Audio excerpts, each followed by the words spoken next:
Hello and welcome to Talking Football Live, the final countdown, brought to you by Buffalo Wild Wings. I am Chris Ryan. This is Robert Mays. This is Danny Kelly. 2 experts, 1 host, 6 fibulas. We're all good? For now. Yeah. We never know. Guys, we're looking at the Week 17 matchups this week as we head into the postseason. Actually, before we get started, I think it's helpful for everybody. Let's just take a look at the postseason scenario right now and look at the playoff picture. NFC, Cowboys obviously on top, the story of the season. The high-octane Atlanta Falcons at the second spot. Seahawks, Packers, Giants, Lions. There could be some changes there. Obviously, Big Washington's trying to get in there. AFC, pretty much all set, just the seeding to be decided. Patriots, Raiders, Steelers, Texans, Chiefs, and Dolphins. Let's start on the NFC side, though, for one of the biggest games of Week 17. There's 2 big games that have consequences pretty much on the NFC side. And the first thing we got to talk about is the resurgent Green Bay Packers and the desurgent Detroit Lions. I think that's right, yeah. Is Cooter Ball dead?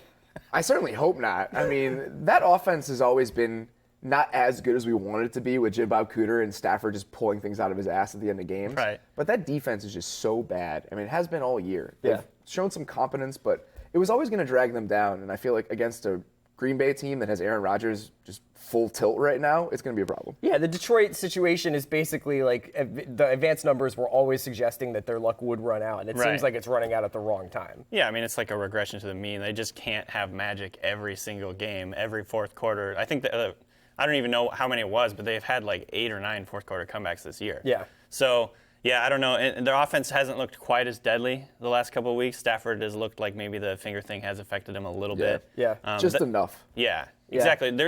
I mean, they don't have a run game at all.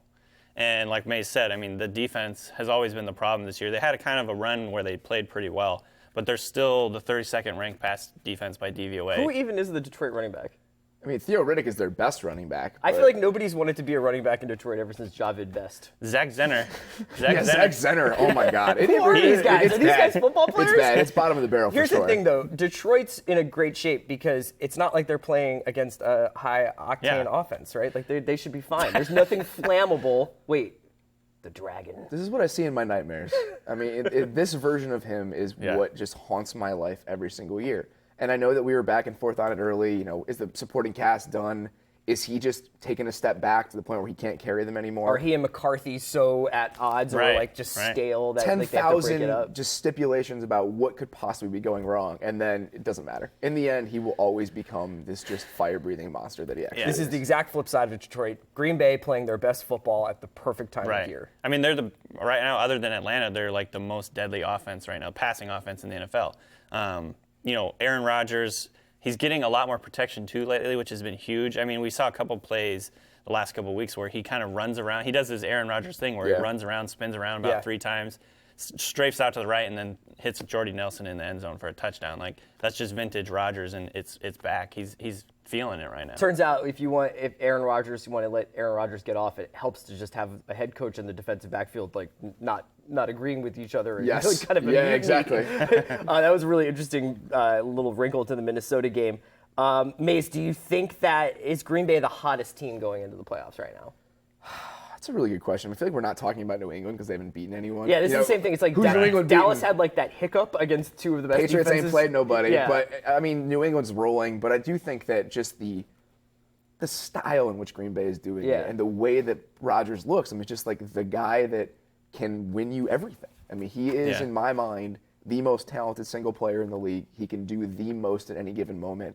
And he looks like every single bit of that person right now. Yeah. Talk to me a little bit about what needs to happen. So if Green Bay's already in. If Detroit wins, they get in necessarily, or is it? So the loser will have to hope that Washington loses. Okay, so let's talk about this Giants and Washington game though. A lot on the line for this. Not only a playoff spot for the Washington, but possibly the future of the franchise over the next 4, 5, 6, 7 years. With the Kirk Cousins decision coming up. Right. This seemed like Washington had screwed up earlier in the season where they're like, oh, you guys could have had him for this number. And now there's not, their agent's going to totally put the nails to you. But now, just over the last couple of weeks, it's nothing he's doing particularly as much as I think my sense is that people are starting to maybe say, hey, maybe this guy doesn't need $20 million. Right.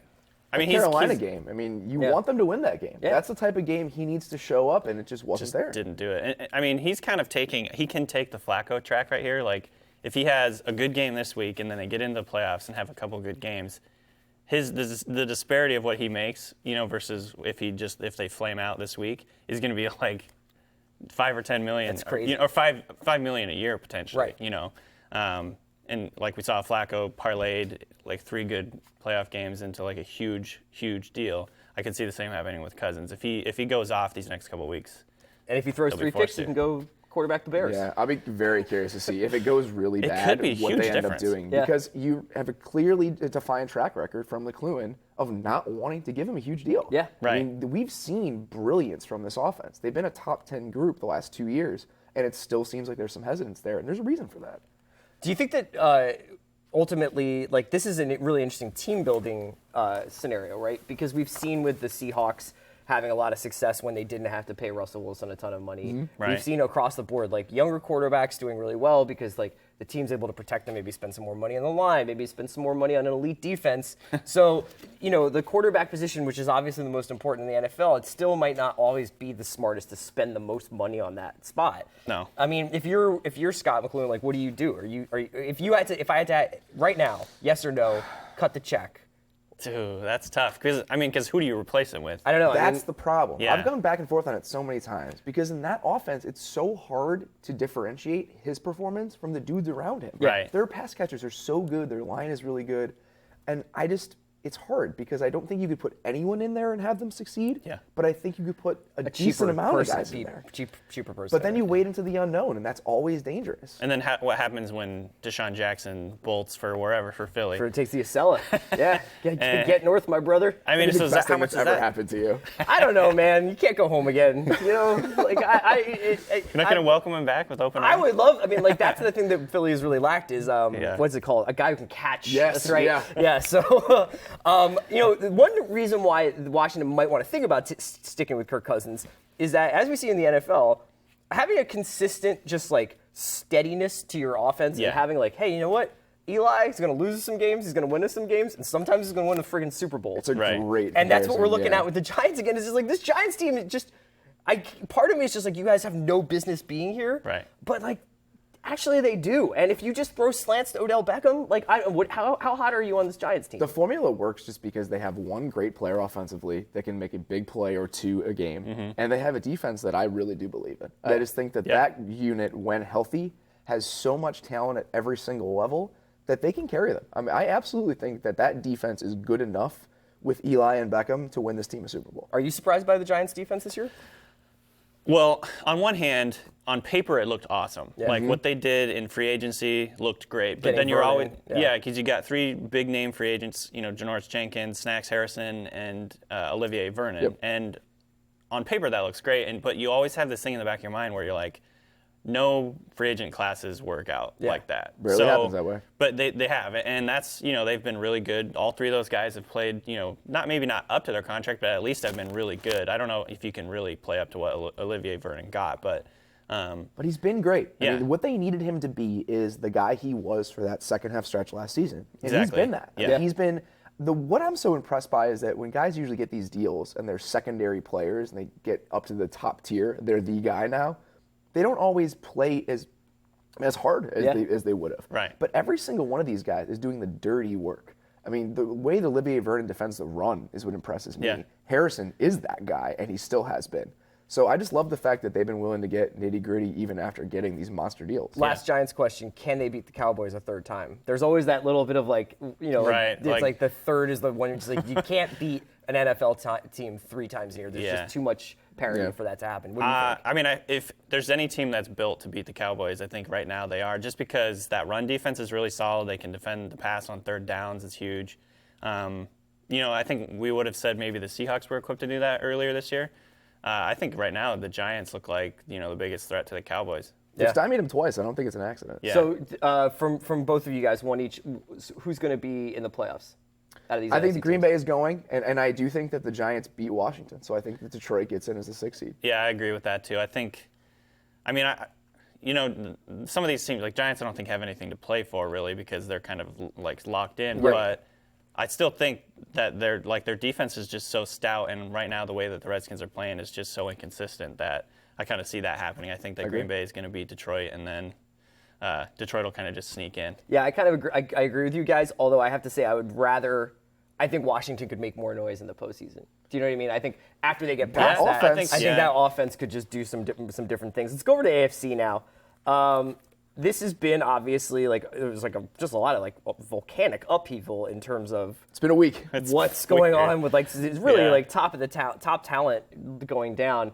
And now Dontari Poe is maybe the fourth best quarterback in the AFC. Yeah. Chargers, Chiefs, and Raiders, Broncos this week. Man, the Chiefs really looked like a buzzsaw against the Broncos on Christmas. That's what it feels like, right? It's just they're really coming together. And you have Matt McGloin playing for Oakland, excuse me.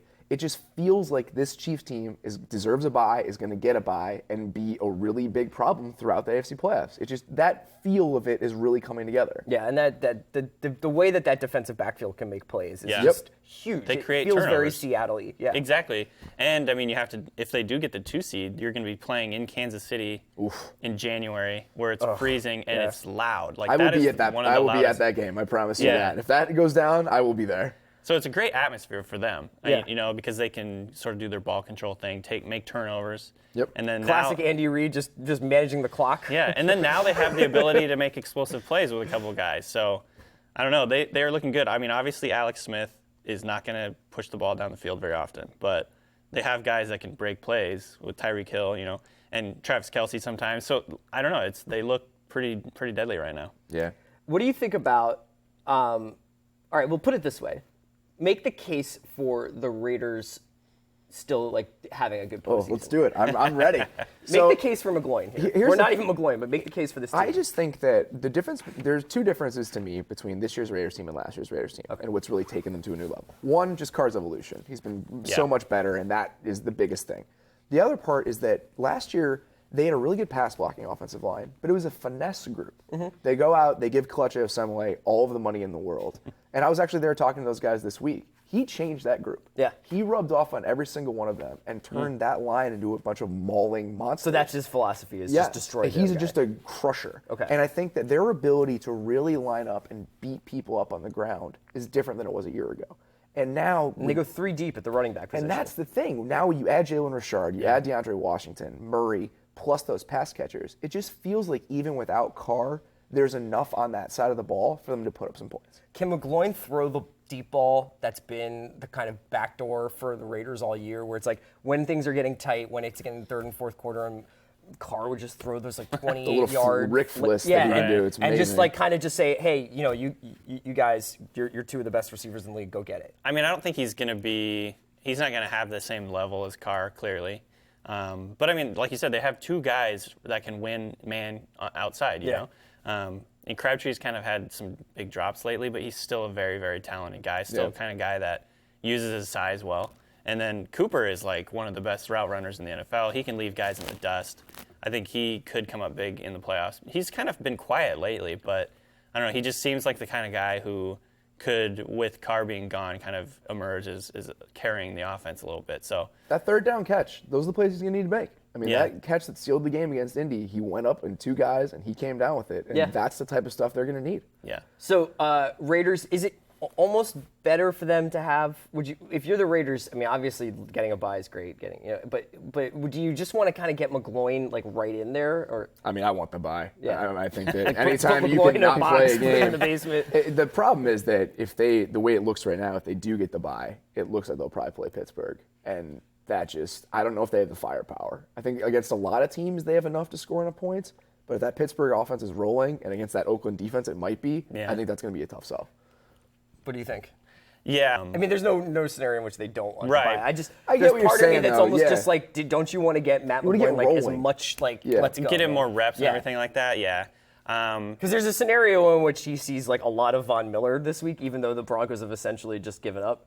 But he gets a really tough day and is going into the playoffs with waits 2 weeks to get his ass kicked by the Steelers. It's almost going to be a bad measuring stick, this Denver team, because their run defense has been so bad. Yeah. I think the Raiders are going to be able to line up and run it down their throats. Yeah. And I don't know if that's going to be a good indication of whether to be able to do that to other teams as they move forward in the playoffs. Right. Yeah, so let's talk a little bit going back to the NFC. I just want to talk quickly about the Falcons and the Saints because the Falcons are a team, I think because Green Bay has exploded over these last couple of weeks, the Falcons have kind of gone under the radar. They're historically productive offense. Yeah. I mean, they're scoring 33 points a game. That's they're ridiculous. number 1 in DVOA. They're just running over people.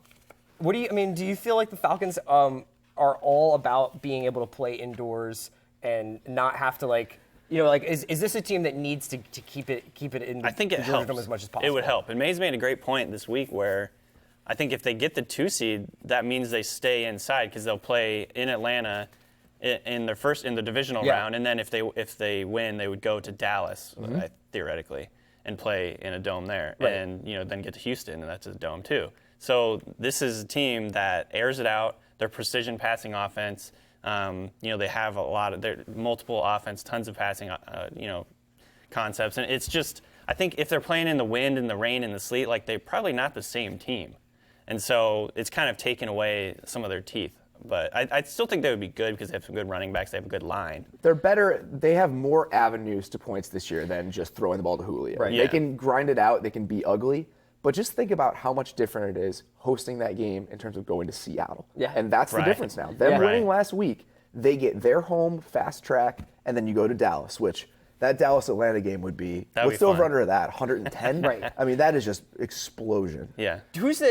So Atlanta's a team that's flying under the radar. Is there an AFC team that you think has been kind of quiet but has some potential to really? I mean, the AFC just got shook up so much by Carr getting hurt, but who's the AFC team that you see that could just really make a lot of noise that nobody's talking about? Well, I mean, I still it's the Dolphins are sort of interesting. No one's paying attention to the Dolphins I think because there's a reason for that. well, no one's talking about the Dolphins because Matt Moore is the quarterback now. But if you look at it, it's like you got Tom Savage for the Texans.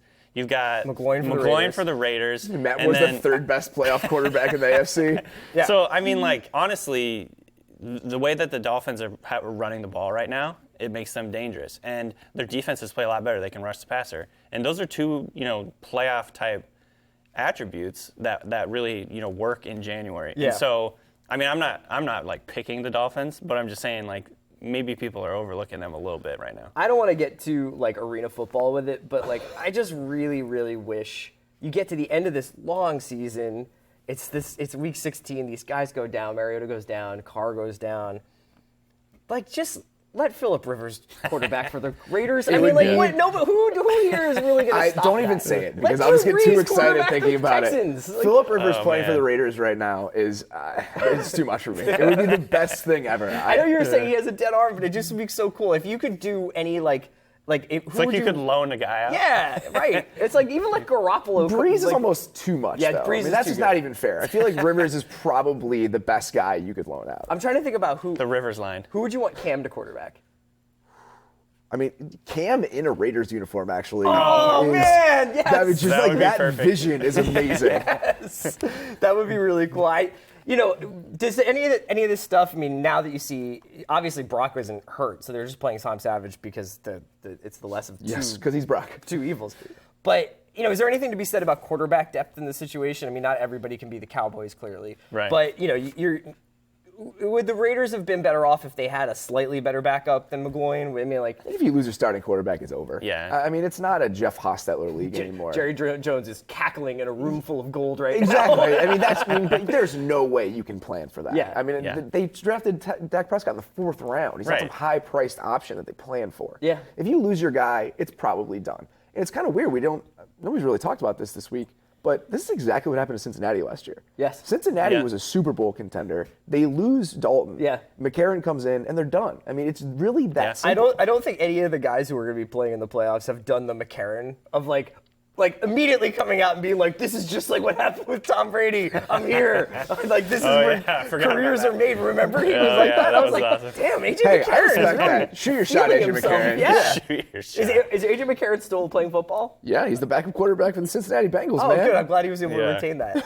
Okay, guys, let's get into so we're talking about some players that were we're disappointed we're not going to see Derek Carr, et cetera. There's a lot of players that we're happy to see, right? We're really excited to see a couple of groups of guys in the playoffs this year. So, Maze, why don't we start with you, the Happy You're Here crowd, and you have some folks from Pittsburgh you want to highlight. Yeah, man. I mean, watching that Pittsburgh-Baltimore game, we're 2 inches from the Steelers not being in the playoffs. Yeah. And that means 2 inches from Le'Veon Bell and Antonio Brown not being in the playoffs.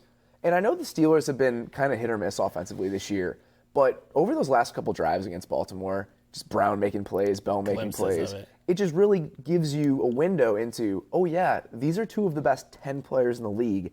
They're going to be dangerous in the playoffs, and I'm just glad they're there. Yeah, I mean, I think whenever you go through something where there's a culling of some of the best talent that we want to see in the postseason, with all due respect to Mallory Rubin, like, I really need the Steelers to win that game. I'm really okay with Antonio Brown and not Brashad Perriman. Like, my life is better as a result of that. I mean, like, no disrespect. It's like, I don't even know if Jimmy Smith would have been in it. It's like, that was who we would have been cheering for. For me, and this is a little bit bittersweet, but I'm a connoisseur of wide receiver tandems, you know? That's always what I've considered you. And I'm really mad that the AC/DC thing isn't working anymore. But Amari Cooper and Michael Crabtree, just so excited to see those guys in the playoffs. So excited to see a tight game. And, like, you know, they've got the ball on the opponent's 35, and, like, let's just toss it up and see what happens. Make a play. The fade to Crabtree is maybe from Carr is maybe the prettiest play in the NFL. Also, right Michael Crabtree, underrated quality, constantly getting his helmet knocked off. It's also like just like he's just vain. It's always like really exciting because you can tell like when a guy gets his helmet knocked off, he's like, oh shit, I'm gonna die. Michael Crabtree loves the FaceTime. I guarantee you that he loves the FaceTime. Yeah, he loves me some me. Danny, who's your guy you're happy to see? So I'm excited to see Travis Kelce in the playoffs. Yes. He's just becoming one of the most fun players to watch. I mean, Maze, you wrote about it on Sunday or Saturday, and it was, you know, he's had 6 games of over 100 yards receiving this year. He's averaging, I think, like 100 and plus yards receiving each game over his last 8 games. I mean, the guy's just becoming a force in the passing game for them. And he's also really good at blocking. Like, there's a reason he got the Baby Gronk moniker. Yeah. You know, he's a mauler at the point of attack. There was a play last week where he just annihilated a Broncos defender. I think it was Darian Stewart. Yeah. It was on the Tyreek Hill touchdown. And yeah, it was on like a jet sweep or whatever it was, end around. And I mean, he just literally like picked him up and threw him. Yeah. And, you know, obviously, plus you have the whole, like, the dance factor. Yes, he's just, the celebrations he's got some are moves. pretty Yeah, amazing. he makes football fun. Yeah, there are exactly. not enough guys like that, and he does it every turn. Yeah, He's the one guy also, there's always a dude on an Andy Reid offense that you can see is losing his mind because of how conservative it is. And you can see sometimes when it's like 3rd and 8 and they throw a bubble screen at 3rd and 4 and it gets blown Jeremy up. Maclin would like to have a word with you, though. I can't imagine Jeremy he's enjoying Macklin's his life just very been much. Through the wars too many It's times. so true. And he's just like broken. He can't even feel anymore. Shell-shocked. It's just like, of course, we're 4 yards Just short. a blank slate. Okay, so those are some guys that we're really excited to see in the playoffs, but there are obviously some guys who are not going to be joining us. And for them, we've put together this video tribute. Never mind, I'll find someone like you. I wish nothing but the best of you too. Don't forget me, I think I remember you say sometimes it lasts and loves, but sometimes it hurts instead. Sometimes it lasts and loves, but sometimes it hurts instead. I wasn't ready for that. Tough stuff. It's getting a little misty in here. Here's what I want to know: are we ever? Do you think like how like if there's like a government like disaster, like a government conspiracy, but like they'll be like, don't worry, in like 50 years we'll release the tapes. Yeah. Do you think in 2027 or something we can get the unedited Steve Smith mic'd ups? I would pay $100,000 for Like, those. I will start a Kickstarter right now for that. Like, what did he say to the kid on the Jaguars that when he my was God. like, now I don't respect Steve Smith Yeah, anymore? Jalen Ramsey. Yeah. It's like, what did he say? That should be Ocean's 14. Yeah, is stealing the mic'd up We need tapes. another. Do you think we need one more? We need one more. And we're going to steal those tapes. Okay, so what we want to talk about now is, like, there's a lot of talk about job creation right now. And so what we want to do is, rather than just put people on the hot seat with these coaches, some of whom will probably lose their jobs or in the future will lose their jobs pretty soon, we just want to move them around. We just want to do some hot swaps. It sounds like I'm on Mad Money. The hottest swaps. The hottest swaps. So no, hot. what we want to do is move some people, some coaches, some quarterbacks from team to team. Just rejigger things a little bit. Don't just fire guys, but like repurpose them, right? Yeah, we want these guys to make a living. Right. So Right. Maze, the first hot swap you've got, and this is an interesting one because this is a guy who's being, offensive coordinator for Buffalo, Anthony Lynn. Hot candidate. Touted as probably like a lot of people think he's just going to take over the Bills. Yeah. Like seems like he's a locker room favorite, but you've got another destination for him. Watching that Bills running game this year and just how LaShawn McCoy was kind of revived in such a huge season, I'm looking at a guy who I want more of as a running back, and that's Todd Gurley. And I just feel like even without the mobile quarterback, the amount of creativity Anthony Lynn showed in that offense, I would love to see him bring that to the Rams and just get Todd Gurley back to something close to what we hope he would be. Exactly. I mean, well, the way that I think he sets up runs really well. Exactly. Like the way that they kind of mix all the different things, the read option, the wildcat, just all the different things they do with their run game. I think that they could, he kind of installed a whole new culture in Buffalo in terms of the running game. Yeah. And, I mean, it would be great to see that with the Rams. Like you said, Todd Gurley's kind of just fallen off of a cliff, completely since last year. So, they've got gadget guys like Tavon Austin that they could use in that. Even Benny Cunningham is a pretty dang good number 2 running back. And so, I don't know, that would be a fun thing to see. Yeah, Just creative problem solving. Yeah. And that's the thing, the Rams just banging their heads against the wall for the last 3 years. There is They none don't of have that. any identity. Exactly. It's Anthony curious Lynn's the because it's like, opposite of that. are the Rams going to be too, like, do they feel like they need to get a huge name in to, like, sort of fill that stadium out and, like, live up to the LA thing? I'm back and forth about it. The guy I keep coming back to is, I think, like, if Mike Smith ended up being the Rams coach, I wouldn't be surprised at all. Yeah. If they went conservative, it just seems like that's more in line with who they've been the last 5 years. Yeah. I could see them going drastically in the other direction to shake that thought, but I wouldn't be surprised at all if they went with a retread that was Right. just like the milquetoast, we're not going to ruffle any feathers guy. So one of the other guys who's been mentioned a couple of times for the Rams job is Sean Payton. And, I think that the thing with New Orleans is that, like, this is just what happens with consistency is we start to pick it apart. So there's some people Sure. who are just like, oh, Drew Brees is stat hunting. And it's like Drew Brees is just really good. And Sean Payton's still, like, an incredible offensive mind. And rather than see him go and try and teach Jared Goff how to read, I just think that Sean Payton, man, stay indoors, just call a little north. Go to the Colts. Yeah. This should happen. Sean Payton should coach Andrew Luck. This would be 100%. The world so would explode. It awesome. would be the amazing. greatest show on Yes. turf would be in effect, man. And I just think it would be a perfect setup. Like, it's like, the Saints could move on. They could rebuild the franchise, do whatever they got to do. I think Pagano and that whole situation, Sean Payton would probably be looking for a lot of control, I would imagine. Yeah. But, like, I think that there's an opportunity there. And, man, I just really want to Absolutely. see Andrew Luck play, like, while he still has a spleen, like, play with a high-octane offensive mind. Yeah, he needs some stability. Yeah. Is Yeah. what he needs. And the famous thing for Peyton and Breeze is they've just been together for so long that they know that offense inside and out. And I mean, they have the weapons in Indianapolis. Like, the receiving core is good. Like, they have like 3 good receivers, which is what the Saints have now. And if they could get any semblance of a run game going, I mean, it would be a beautiful marriage there. Think about how quickly the Saints throw the ball. The And thing it's just out, and that's what I want. I don't want Andrew Luck's limbs to be Standing torn. around hit there, every yeah. time, yeah. I do think, though, that it would be like that Simpsons gif where the guy, like, walks in the door, puts his hat on the thing, and takes it off and walks back in the door. As soon as Sean Payton saw the Indianapolis Colts offensive line, does, he'd yeah. be like, L.A.! I loved it. Danny, who's your hot swap? So I got, obviously Cutler's done in Yeah. Chicago. We hope. We have I mean, are we sure? No, we're not sure. That's why. Well, and my life is probably. terrible. We're not sure. Probably, and we still have a ton of uncertainty at quarterback in San Francisco. So take Jay, put him on Colin Kaepernick's body.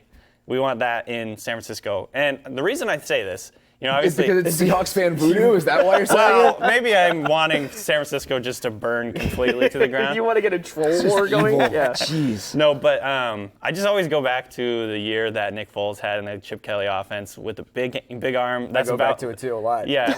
I mean, I don't know. Maybe that was just the league Late at hadn't night. caught Yeah. up. Put on a little Globe, little jazz, screen. a couple candles. Little Barry White. Yeah. No, I just remember that season, and maybe the NFL just caught up to Chip Kelly. Maybe that will never happen again. Yeah. But, like, if I just like to see Jay Cutler in that offense where he can hit those deep passes. They have that vertical element of their offense. They have Torrey Smith there, who is somewhat of a similar style to Deshaun Jackson in terms of a deep threat. Yeah, sure. They've got a good running back. And so I don't know. I just think that would be kind of a fun thing. Jay Obviously, Cutler and Chip Kelly, the tantalizing yet disappointing. It's just a duo Maybe for they the match rest of actually the get time. along. I have no idea. Oh no, somebody would end up dead there in the first 3 weeks. Maze, I know you have another swap. This one is just. This is sitting there. It makes too too much perfect. sense, It's too and it's perfect. just the need and the money, everything else. Why isn't Tony Romo on the Broncos next year? Yeah. I mean, they're a team that has so much talent defensively. It's not like they can't afford to give up a first-round pick. They have enough cap room, which is kind of weird when you think about all the defensive deals they've signed. They really could make it happen. And I don't know. Maybe it's too easy, but I could see it.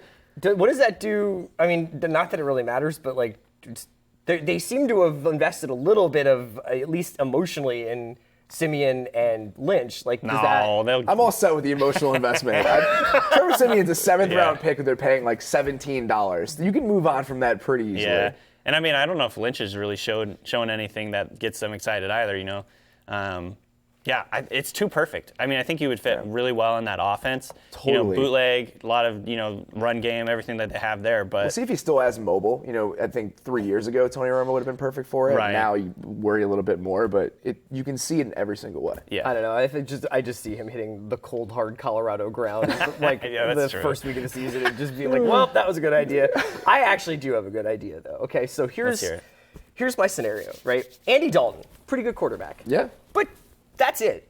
Like, this is That's as good exactly as right. Andy. But I know that some people might say, you'd say last year, like, he's a broken finger away from taking the Bengals to the AFC That was a Championship. perfect situation. Yeah, they looked weapons, great. the line, they had so much help Yeah, there. it was, yeah. But I think that we're all comfortable with saying that Andy Dalton has found his level, and that's like here, and then the elite of the NFL is like here. That's fair. But the Browns are down here, and the Browns would be psyched to be here. Hugh Jackson, God. Andy Dalton reunion in Cleveland. Who says no? Andy Dalton. Andy Dalton definitely says no. I know the Bengals aren't a perfect franchise. They have their issues in a lot of ways, but they are not the Browns. As much as he loves Hugh, I still think that there are some hangups there. I just think that it would be cool to change it up a little bit. I don't even know. You see, Cincinnati and Cleveland fans in the comments, if you guys are there, like, let us know if this would be like a Barcelona Real Madrid kind of thing where they're just like not allowed to play. I'm not sure the Browns are good enough to warrant that sort of vitriol. Yeah, I guess you're right. But as much as we want to change it Take up, it. I'm not sending you to Cleveland to shake things up. I don't hate you that bad. I understand that would never happen, but sometimes I just think that there are these guys who are in the middle, the Alex Smiths, the Andy Daltons, who are they're probably not going to win you a Super Bowl single-handedly, but they could probably, with a decent enough offensive line, make you a 7-9 win team pretty Absolutely. quickly. I know the Sure. Browns are far from that, but the going into another offseason of Browns quarterback kabuki theater, I just don't know if I can take it. And it's a good example, I mean, in that same vein, look what Matt Ryan's doing. Yeah. I mean, there are these guys that have been around 6, 7, 8 years, and we just think we know what they are. And then for some reason, you hit the season. Yeah. You get the help, you get the right coach. It all comes together. A lot of times it might just be like getting the offense. same offensive coordinator for 2 years. I 100% think that's true. I mean, just the amount of communication that Yeah. changes from year one to year two. You throw stuff out, you keep stuff in. Continuity matters more than almost any other absolutely. factor when you think about Same it. thing, like New Orleans is a situation like that for sure. Yeah, I mean, it's like, well, because offenses are so complicated. Yep. I mean, not only just in the amount of plays, but like the checks that you make at the line. Yeah. All the Jared different Goff options. agrees with you. All the different options that you have, and it's like, you have to do this like, it has to come natural. It's not like you can't even really think about it. Sure. Think about the Steelers when they're at their best. Right. There's so many just check plays and just hand taps and motions. Oh, yeah. They Plus just have dummy such, calls. Exactly. Yeah. They're so comfortable with each other, and that makes all the difference. Yeah. All right, guys, let's talk a little bit about let's talk about the road to Houston and the Super Bowl here. We want our Facebook commenters to tell us who they think is going to be the Super Bowl matchup and what the score is going to be at the end of the game. But I thought I'd just on the spot throw it to you guys. But we've come through. We were all talking Raiders, Cowboys a couple weeks ago. Who's in the Super Bowl? What's the score? I think it's right now. If I had to pick, that's really tough. I think I'm gonna say Packers Patriots. Ooh. And I think the Patriots win like 31-24. That's Packers Patriots would be awesome. It'd be pretty fun. I'm sticking with I made this prediction a few weeks ago on the show. It's going to be Cowboys Patriots in the Super Bowl. I know that's 1-1, Yeah. but Too whatever. I mean, to me, like, you have to give me a reason they're not going to win. Go check out Rodgers. Well, Rodgers, true, but like go look at like the second halves of the Packers' last couple of games where they just completely like blow up in their secondary. So I'm going with that. I'm saying Cowboys on top, and I bet you it would be like a barn burner, like the little game we saw, like 42-36. Okay. I know we had somebody comment just now on Facebook where they're saying Pat Seahawks. Seahawks is a team we haven't talked about at all today. Obviously, they had an injury of their own. A lot of guys just seem kind of banged up. Yep. There's like an air of kind of like defeat. Yeah, well, this is like they're mortal for the first time in like 3 or 4 years. They're scare mortal, me. and they don't have the kind of remind me of anymore. an NBA team that's been like a Spurs team that's been through the playoff grinder Right, 3 through the years in ringer, a row, yeah. and maybe didn't have enough like roster changeover, and you have a lot of guys who are just probably feeling a little bit tired of each other, a little tired of their coach's voice. And no Earl Thomas is a thing. Yeah, it's mean, huge. They Yeah. really are a different team without him. And Yeah. I'm looking at them and I don't see something they do great anymore. And I think that there are teams in the NFC that maybe they're not balanced, but they do 1 or 2 things great. Have you? Bill Simmons actually wants to know. Have you already gone through the mourning process of the Seahawks season, or are you still holding out hope? I'm at the point where I'm at the assumption they're not going to go very far, and then if they do, then that's awesome. Yeah. I'm just emotionally preparing myself for that already. I mean, if you look at what they've done the last couple of weeks, they played the Rams, so that was whatever. But last week against the Cardinals, they gave up 2 big plays over the middle. And that was Earl Thomas's domain for the last 5 years. You know, I think he didn't miss any games for the last 5 years. Tampa game was the first one he missed, Yeah. right? Yeah. And so I saw this stat at the early part of December. The Seahawks, the DVOA to the middle of the field, passing to the middle of the field was -76, which negative is good, and 76 is just an unholy number. It's actually 7.5 times better than the average team. I mean, it's And ridiculous. since he's been gone, they've now flip-flopped almost, I think it's 90 points. They're +16 now on those passes. They're just not good at that anymore. And, I mean, we've seen this over the years, teams trying to emulate the Seahawks defense, and it just doesn't work. And it's because of Earl Thomas. Usually when we're doing these podcasts, we never, ever get to talk about breaking news while we're on them. But because of the miracle of technology, or these videos rather, we just found out Robert Mathis is retiring. Oh, that's too bad. Add him to the video. I mean, he's an all-timer. Yeah. I mean, his production is incredible. Add him to the video, yeah. I mean, you have him in that group with the Peppers, with Freeney even. I mean, that group of pass rushers, it's who I grew up watching. Yeah. I mean, I love those guys. It does feel like this has been sort of like an end of an era, beginning of an era in the NFL this year, with Calvin Johnson obviously gone before the beginning of the season. Yeah, I mean, there's a few of this generation that... Who knows what happened with Peterson? Yeah, right. I mean, there's a lot of guys that were the staples of the league, and they're on their way out. Exactly.